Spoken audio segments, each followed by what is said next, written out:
മലയാളത്തിന്റെ ഭാവഗായകന് ആദരാഞ്ജലികൾ. ഒരു സിനിമ, അതിനുള്ളിൽ മറ്റൊരു സിനിമയുടെ കഥ, ഇങ്ങനെ ഒരുപാട് സിനിമകൾ മലയാളത്തിൽ ഉണ്ടായിട്ടുണ്ട്.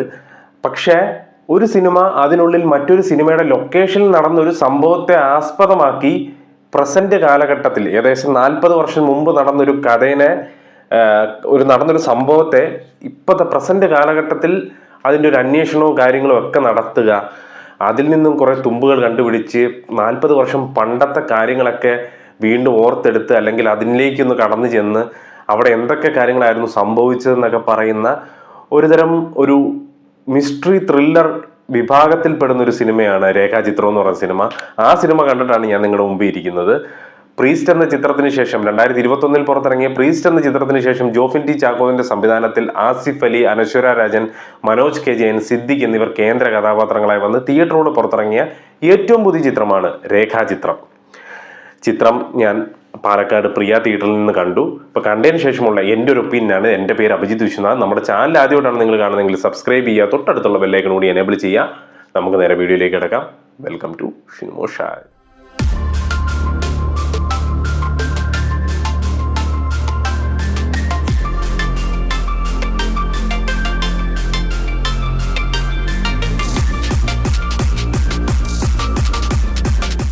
രേഖാചിത്രം സിനിമയിലെ ഇന്ദ്രൻസിന്റെ ഡയലോഗ് പോലെ സിനിമ എല്ലാവർക്കും എന്തെങ്കിലുമൊക്കെ ഒന്ന് കരുതി വെച്ചിരിക്കും എന്ന് പറയുന്ന പോലെ തന്നെയാണ് എൻ്റെ ഒരു കാര്യവും.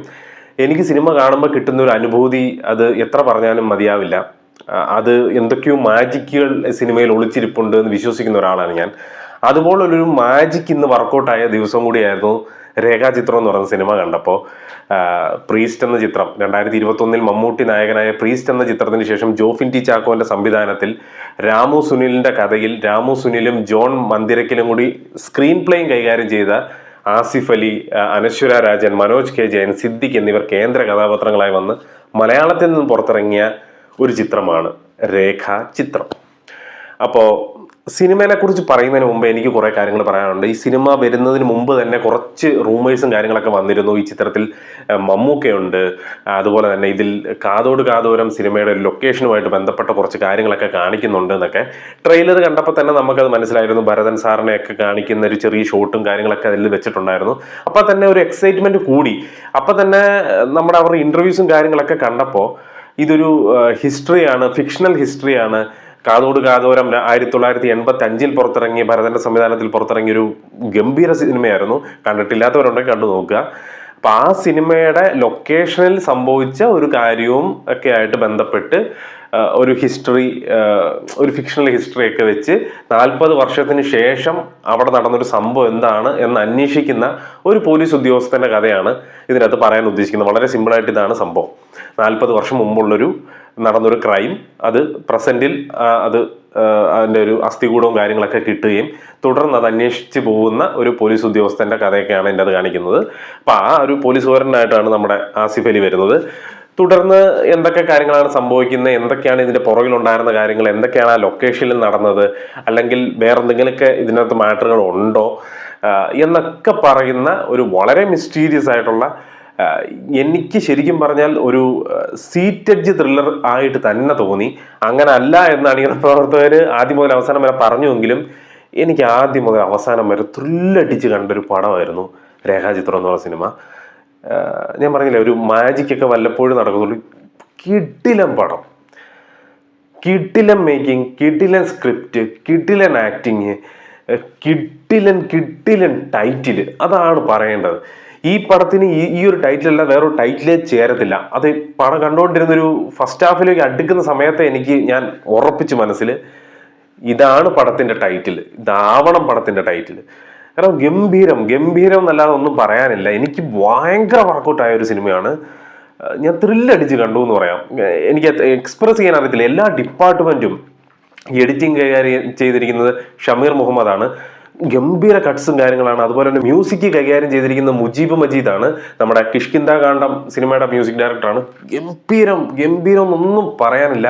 സൂപ്പർ, ഭയങ്കര ഫീല് തരുന്നുണ്ടായിരുന്നു. അതുപോലെ തന്നെ അപ്പു പ്രഭാകറാണ് ഇതിന്റെ ക്യാമറ കൈകാര്യം ചെയ്തിരിക്കുന്നത്. എന്തൊക്കെ നല്ല ഷോട്ടുകളാണ് വെച്ചിരിക്കുന്നത്. മാൻ, ഒന്നും പറയാനില്ല.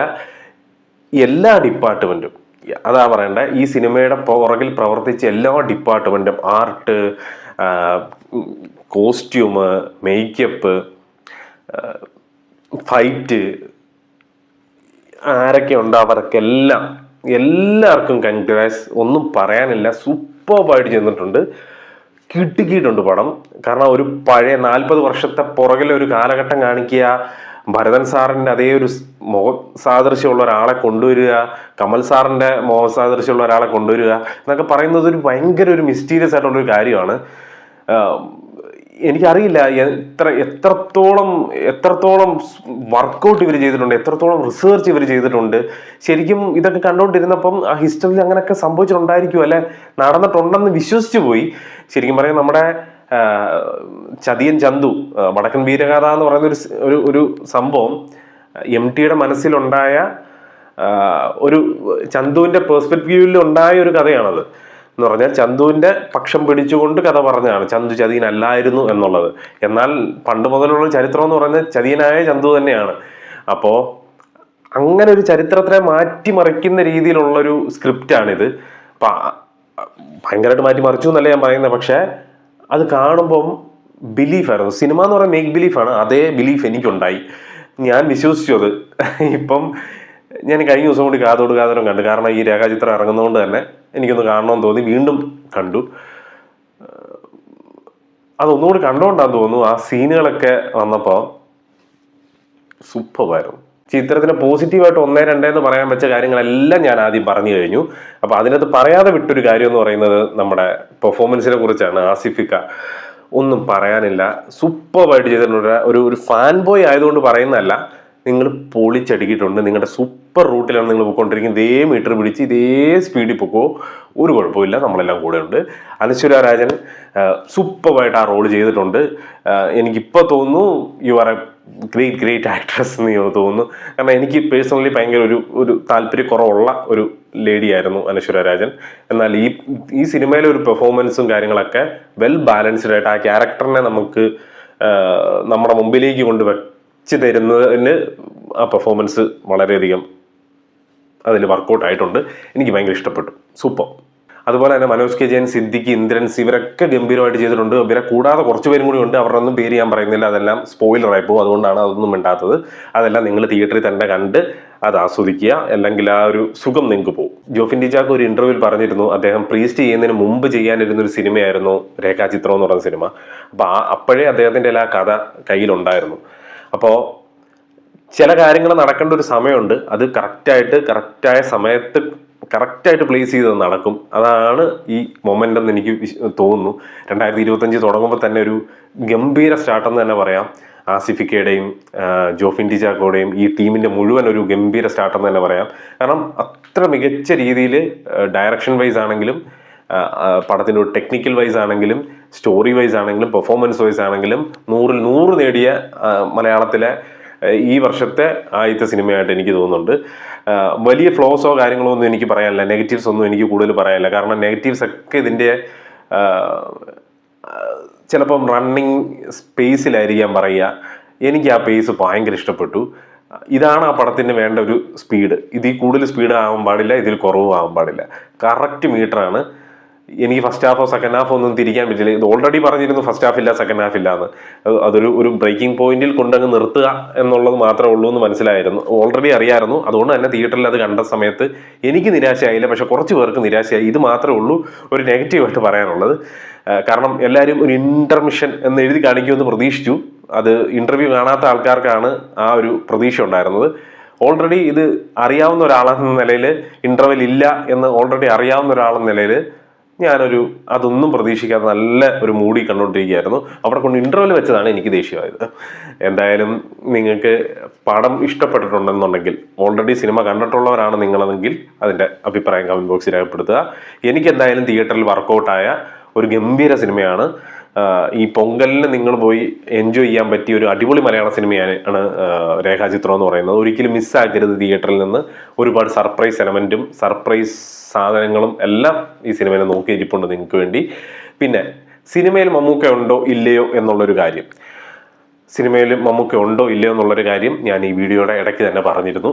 അപ്പം അത് കണ്ടിട്ടില്ല എന്നുണ്ടെങ്കിൽ ഒന്നും കൂടി റീവിസിറ്റ് ചെയ്ത് അത് കണ്ടു നോക്കുക. അതിനുള്ളൊരു ഹിഡൻ ഡീറ്റെയിലിംഗ് ഞാൻ കൊടുത്തിട്ടുണ്ട്. കണ്ടു നോക്കുക. അപ്പം അടുത്ത വീഡിയോ ആയിട്ട് വരുന്നവരെ പീസ് ഔട്ട്.